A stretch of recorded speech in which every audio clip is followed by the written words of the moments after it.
Guys, not every short is worth watching, right? Here how to clean your feed. When you are seeing short and you don't like, just tap on the three dot option and click on not interested or do not recommend this channel. I will show you how to do it.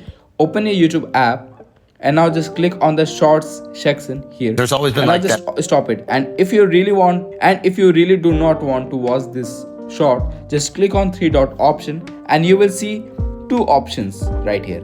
First is not interested and second is do not recommend this channel. If you are going to tap on not interested, that means the video related like that will not gonna show on your feed again. And if you click on do not recommend this channel, this will gonna help you to stop entire video from this channel. Now just click on not interested and now just click on irrelevant and here we go. That's it. Your feed will feel clear and calmer, trust me. Hit like and if you're tired of random shorts too, and I will see you in the next one. Until then, take care and bye bye.